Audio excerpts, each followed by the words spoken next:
வணக்கம் நண்பர்களே. இனி வருகின்ற நாட்கள் அனைத்தும் முருகப்பெருமானின் அருளால் நிச்சயம் நல்ல நாளாக மாறப்போகுது. உங்களுக்கு முருகப்பெருமான் பிடிக்கும்னா ஓம் முருகா போற்றி எனும் மந்திரத்தை 3 முறை பதிவிடுங்க. இன்னைக்கு இந்த ஒரு வீடியோ பதிவில் நம்ம எதை பற்றி பார்க்க போகிறோம்னா, முருகப்பெருமான் அவதரித்த நாளாக சொல்லக்கூடிய இந்த வைகாசி விசாகத்தன்று உங்கள் வீட்டு பூஜையறையில் இந்த ஒரு தீபத்தை ஏற்றி வழிபடுங்க. நிச்சயம் எந்த ஒரு வேண்டுதலாக இருந்தாலும் முருகப்பெருமான் நிச்சயம் இந்த ஆண்டே நிறைவேற்றி தருவார். மேலும் ஒவ்வொரு ஆண்டும் இந்த வைகாசி விசாக சிறப்பாக கொண்டாடுறோம். ஏன் முருகனுக்கு இந்த வைகாசி விசாக நாள் இவ்வளவு சிறப்பாக கொண்டாடுறேன்னு தெரிஞ்சுக்கணுமா? வீடியோவை கடைசி வரைக்கும் ஸ்கிப் பண்ணாமல் பாருங்கள். புதியவராக இருந்தீங்கன்னா சேனலை சப்ஸ்கிரைப் பண்ணிக்கோங்க. வாங்க நண்பர்களே, வீடியோக்குள்ளே போகலாம். முருகப்பெருமான் பார்த்தீங்கன்னா அவதரித்த திருநாள் தாங்க வைகாசி மாதத்தில் வரக்கூடிய இந்த விசாக நட்சத்திரமும் பௌர்ணமியும் கூடக்கூடிய நாள் தான் வைகாசி விசாகமாக கொண்டாடுறோம். இந்த நாளையே நம்ம வைகாசி விசாக திருநாளாக கொண்டாடப்படுது. இந்த முருகப்பெருமானின் அருளை பெற வேண்டுன்னு வேண்டுதல் உடனடியாக உங்களுக்கு நிறைவேற வேண்டுனா தவறாத இந்த நாளில் விரதம் இருந்து வழிபடுவது ரொம்பவே சிறப்பான ஒரு பலனை நிச்சயம் உங்களுக்கு தரப்போகுது. ஒவ்வொரு விரதத்திற்கு பார்த்தீங்கன்னா ஒவ்வொரு விதமான வழிமுறைகள் இருக்குது. அதே போல தாங்க இந்த வைகாசி விசாக விரதத்திற்கு ஒரு முறையான பார்த்தீங்கன்னா வழிமுறையை சொல்லியிருக்காங்க. அது என்னன்னா, இந்த வைகாசி விசாகத்தன்று முழுவதுமாக நீங்கள் உபவாசமாக இருந்து விரதம் இருக்க முடியாதவங்க வழிபாடு மட்டும் செய்து முருகப்பெருமானை மனதார நினைச்சு வழிபட்டாலே அவருடைய அருள் நிச்சயம் உங்களுக்கு கிடைக்குங்க. இந்த வைகாசி நட்சத்திர ஞானத்துக்குரிய நட்சத்திரன்னு சொல்லுவாங்க. அதனால் இந்த நட்சத்திரத்தில் அவதரித்த முருகனை ஞான பண்டிதன்னு நம்ம சொல்கிறோம். இந்த வைகாசி விசாகத்தன்று இந்த முறையில் முருகனை வழிபடுங்க. நிச்சயம் உங்களுடைய வேண்டுதல் நிறைவேறும். விசாக நட்சத்திரம் முருகப்பெருமானுக்குரிய நட்சத்திரன்னு சொல்லுவாங்க. அதனால் இந்த மாதத்தில் வரக்கூடிய விசாக நட்சத்திரத்தில் தான் முருகப்பெருமான் அவதாரம் செய்ததாக சொல்லக்கூடியது நாளாக கொண்டாடிட்டுருக்கோம். அந்த வகையில் முருகனை வழிபட்டால் சிவனும் பார்வதியின் அருளும் சேர்ந்தே தாங்க கிடைக்கும். மேலும் இதன் முக்கிய காரணம் என்னென்னு பார்த்தீங்கன்னா, சிவபெருமானுக்கு சத்யோஜதம், வாமதேவ, அகோரம், தத்புருஷம், ஈசனன்னு 5 முகங்கள் இருந்திருக்கு. இவற்றை பஞ்ச முகங்கள் பஞ்சனம்னு சொல்லுவாங்களாம். இந்த 5 முகங்களோடு 6வதாக அதே முகம் வெளிப்பட்டு இந்த 6 முகங்களின் நெற்றிக்கண்ணில் இருந்து வெளிப்பட்ட தீப்பொறியால் இருந்து தோன்றியவர் தாங்க இந்த 6 முகம் கொண்ட முருகப்பெருமான். அதே முகமான 6வது எப்போதும் மறைந்து இருக்கும். அந்த 6வது முகத்தின் சக்தியாக அன்னை பார்வதி சக்தி இருந்து முருகப்பெருமானுக்கு அருள் செய்து அருள் பாலித்திருக்காங்க. அதனாலேயே முருகப்பெருமானே வணங்கினீங்கன்னா நிச்சயம் உங்களுக்கு சிவன் பார்வதியை வணங்கிய பலனும் கூடவே கிடைக்குங்க. விசாக நாளே பார்த்தீங்கன்னா மயில் மீது வருபவன்னு பொருள். மயில் மீது பக்தருடைய பிரச்சனையும் துன்பத்தையும் தீர்த்து வைக்கக்கூடியவர் தான் இந்த முருகப்பெருமான். இந்த கோடை காலத்தின் நிறைவாகவும் வசந்த காலத்தின் துவக்கமாகவும் வரக்கூடிய மாதம் தான் இந்த வைகாசி மாதம். அதே போல் நம்முடைய வாழ்க்கையில் நம்மை வாட்டி வதைக்கக்கூடிய பலவிதமான துன்பத்தை போக்கி வாழ்க்கையில் குளுமையை தரக்கூடிய விரதம் இந்த வைகாசி விரதங்க. அதனால் இந்த நாளில் பார்த்தீங்கன்னா குழந்தை இல்லாதவங்க, கணவன் மனைவிக்குள்ள தீராத பிரச்சனை இருப்பவங்களும், தொழில் வியாபார வேலைன்னு வாழ்க்கையில் எதிலுமே எந்த முன்னேற்றம் இல்லைன்னு நினச்சிங்கன்னா தவறாமல் இந்த வைகாசி விசாகத்தன்று விரதம் இருந்தால் நிச்சயம் அந்த குறை தீருங்க.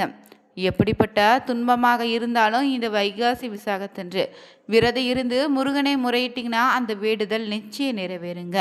மேலும் இந்த ஆண்டு பார்த்தீங்கன்னா வைகாசி விசாகம் மே மாதம் 30ஆம் தேதி வெள்ளிக்கிழமை அமைந்திருக்கு.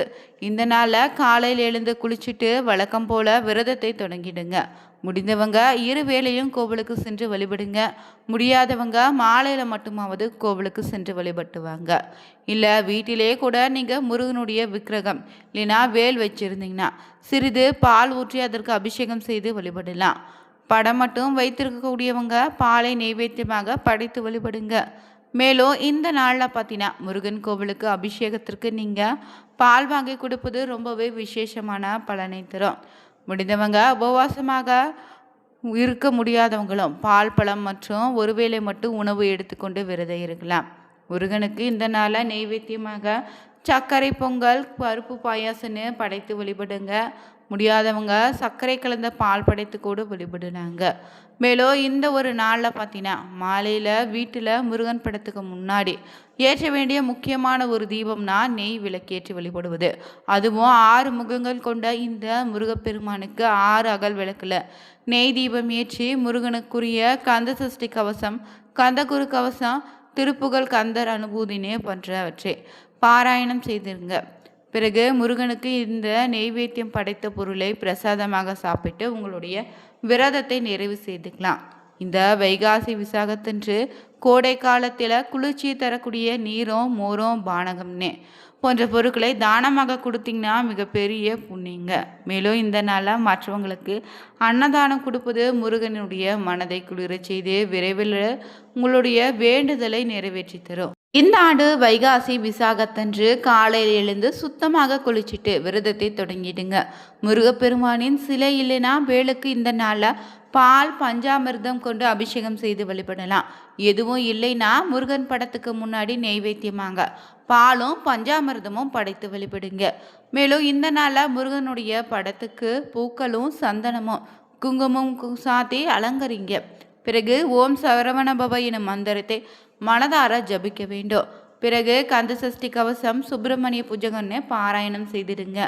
இந்த நாளில் முருகப்பெருமானுக்கு சர்க்கரை பொங்கல் நெய்வேத்தியமாக படைத்துட்டு தீபம் ஏற்றி கற்பூரம் காட்டி வழிபடுங்க. பிறகு முருகப்பெருமானிடம் நீங்கள் என்ன ஒரு வேண்டுதல் நிறைவேற்றுவதற்காக வேண்டுதல் வச்சு விரதம் இருந்தீங்களோ அதை மனதார சொல்லி வேண்டிக்கணும். பிறகு விரதம் பார்த்திங்கன்னா இருப்பவங்க நாள் முழுவதும் உபவாசமாக விரதம் இருக்கலாம். முடியாதவங்க பால் பழம் சாப்பிட்டு விரதம் இருக்கலாங்க. இன்னதால பார்த்திங்கன்னா அன்னதானம், பழங்கள், பால்னு தானமாக கொடுப்பது சிறப்பு. நெற்றியில் திருநீர் அணிந்து முருகப்பெருமானின் நாமத்தை உச்சரித்தபடியே இருங்க. இந்த அற்புத வைகாசி விசாக தினத்தில் ஆறுமுகன் அவதரித்த நாளாக கொண்டாடுறோம். அதே வேளை இந்த ஒரு நாள் பார்த்தீங்கன்னா யமதர்மராஜனின் அவதார தினமாகவும் கடைபிடிக்கிறாங்க. அதனால் இந்த நாளை விரதம் இருந்து வழிபட்டாலே இதாலே பார்த்தீங்கன்னா நமக்கு முருகனினுடைய அருள் மட்டும் இல்லைங்க, நீண்ட ஆயுளும் கிடைக்குன்னு சொல்லுவாங்க. இந்த விசேஷ தினத்தில் பார்த்திங்கன்னா திருச்செந்தூர் சுப்பிரமணிய திருக்கோயிலில் கருவறையில் தண்ணீர் நிற்கும்படி வைத்து இறைவனுக்கு புஷ்ண சாந்தி சுற்றவம் என்னக்கூடிய வெப்பம் தணிக்கக்கூடிய விழா ஒவ்வொரு ஆண்டும் நடத்தப்படுதுங்க. இந்த நாளில் இறைவனுக்கு சிறுபருப்பு பாயாசத்தையும் அப்பம், நீர்மோர் முதலியவற்றை நெய்வேத்தியமாக திருச்செந்தூர் முருகனுக்கு படைக்கப்படுது. மேலும் இந்த நாளில் திருச்செந்தூர் கோயில் வசத மண்டபத்தில் இருக்கக்கூடிய நீர் தொட்டியில் 6 மீன் பொம்மைகளை அதில் இடுவாங்க. முருகனின் வாயிலிருந்து சிந்திய பாலினை குடித்த அந்த மீன்கள் சாப விமோச்சனம் பெற்ற பரச முனிகுமாரர்களை நினைவுபடுத்தும் விதமாக 6 முனிவர்கள் பார்த்திங்கன்னா உருவ பொம்மை வச்சு முருகனின் சாப விமோச்சனம் அளிக்கும் நிகழ்ச்சியும் ஒவ்வொரு ஆண்டும் சிறப்பாக நடத்துகிறாங்க. மேலும் மகாபாரதத்தின் வில் வித்கணன அர்ஜுனனுடைய சிவனிடமிருந்து பசுபத ஆயுதத்தை வரமாக பெற்ற நாளும் இந்த நாள் தான். 12 ஆழ்வார்களின் முக்கியமான ஒருவரான நம்மாழ்வார் பிறந்த நாள் இதுங்க. இந்த வைகாசி விசாக சுபதினத்தில் திருமலைப்பாடின்னு கூடிய ஊரில் சிவபெருமான் முழு ஆயுதத்தை ஏந்தி திருநடனம் ஆடிய அற்புத நாள்னு சொல்கிறாங்க. மேலும் முருகப்பெருமான் அவதரித்த இந்த வைகாசி விசாக தினத்தில் பிறப்பவங்க அறிவு கூர்மையோடும் பல புகழ்களை அடைவாங்கன்னு சொல்லப்பட்டிருக்கு. வால்மீகி ராமாயணத்தில் ராம லட்சுமணுக்கு முருகப்பெருமானின் பிறப்பு அவரின் அருமை பெருமையை விளக்கி கூறுவது போல அமைந்திருக்கும். இதனை கேட்டவங்களுக்கு அவங்களுடைய பாவம் நீங்கி புண்ணியம் அடைவாங்கன்னு சொல்லுவாங்க. இந்த நிகழ்வை குமர சம்பவம்னு வால்மீகி குறிப்பிடுவார். இந்த ஒரு நாள் பத்தினா முருகனுடைய மந்திரங்களை உச்சரித்து முருகனை நினைச்சு உண்ணாமல் நோம்பு இருந்து வழிபட்டா கூடிய பெண்களுக்கு நிச்சயம் குழந்தை பாக்கியம் உண்டு. இந்த நாள் பார்த்திங்கன்னா மட்டும் இல்லைங்க, செவ்வாய்க்கிழமை முருகனுக்கு விரதம் இருந்து முருகனுடைய திருவிளையாடலை படித்து திருப்புகழ் பாடியும் கந்த சஷ்டி கவசம் பாராயணம் செய்திங்கன்னா முறையாக விரதம் இருந்தாலும் அல்ல குறையாத செல்வம் உங்கள் வாழ்க்கையில் வந்துட்டே இருக்கும். குறிப்பாக இந்த வைகாசி விசாகத்தன்று குழந்தை பேர் உண்டாக வேண்டும்னு நினைப்பவங்க பார்த்தீங்கன்னா முருகனுடைய படத்தை வச்சு அவருக்கு 6 விதமான நெய்வேத்தியம் படைத்து 6 புதிய அகல் விளக்குகளில் நெய் தீபம் ஏற்றி மனதார முருகனுக்கு அபிஷேகம் செய்து வழிபட்டு வந்தா நிச்சயம் அடுத்த ஆண்டுக்குள்ளே பார்த்தீங்கன்னா உங்களுக்கு முருகப்பெருமானின் அருளால் குழந்தை பாக்கியம் உண்டாகும். மேலும் இந்த நாளில் சக்கோண கோலமிட்டு விளக்கு ஏற்றுவதும் வெற்றிலை தெய்வம் ஏற்றி வழிபடுவதும் சிறப்பான ஒரு பலனை ஏற்படுத்தும். அதே போல் சொந்த வீடு கட்ட வேணும்னு நினைக்கக்கூடிய நபரும் சொந்த நிலம் வாங்க வேணும்னு ஆசை உடையவங்களும் இந்த முருகப்பெருமானுக்கு உகந்த வைகாசி விசாக நாளில் பார்த்திங்கன்னா வீடு பேர் அமைய அவருடைய அதிபதியினாக விலகக்கூடிய முருகனை வழிபடுங்க. நிச்சயம் பார்த்தீங்கன்னா உங்களுக்கு சொந்த வீடு கட்டக்கூடிய யோகத்தை முருகப்பெருமான் நிறைவேற்றி தருவார். அதே போல் வீட்டில் அடிக்கடி கணவன் மனைவிக்கு இடையே சண்டையும் கருத்து வேறுபாடு நிலவினா வீட்டில் எளிமையான முறையில் முருகனுடைய இந்த ஒரு பரிகாரத்தை செய்யுங்க. நிச்சயம் உங்களுக்கு பார்த்தீங்கன்னா சண்டையே இருக்காது. எல்லோருடைய வீடுகள்லேயும் முருகனுடைய படம் நிச்சயம் இருக்கும். அந்த படத்துக்கு தம்பதியராக சேர்ந்து மாலையிட்டு 6 அகல் விளக்குகளில் தீபமேற்றி முருகனுடைய மந்திரத்தை உச்சரித்து ஒன்றாக பூஜை செய்து வந்தீங்கன்னா நிச்சயம் உங்களுக்குள்ள கருத்து வேறுபாடு ஏற்படாது. மன ஒற்றுமை நிச்சயம் உண்டாகும். வீட்டில் மகிழ்ச்சி நிலைத்திருக்குங்க.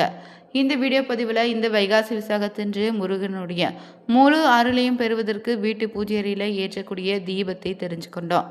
இந்த வீடியோ பதிவு உங்களுக்கு பிடிச்சிருந்தா லைக் பண்ணுங்கள், ஷேர் பண்ணுங்கள், கமெண்ட் பண்ணுங்கள். மறக்காமல் சேனலை சப்ஸ்கிரைப் பண்ணிவிட்டு கூடவே இருக்க பெல் பட்டனை கிளிக் பண்ணிக்கோங்க.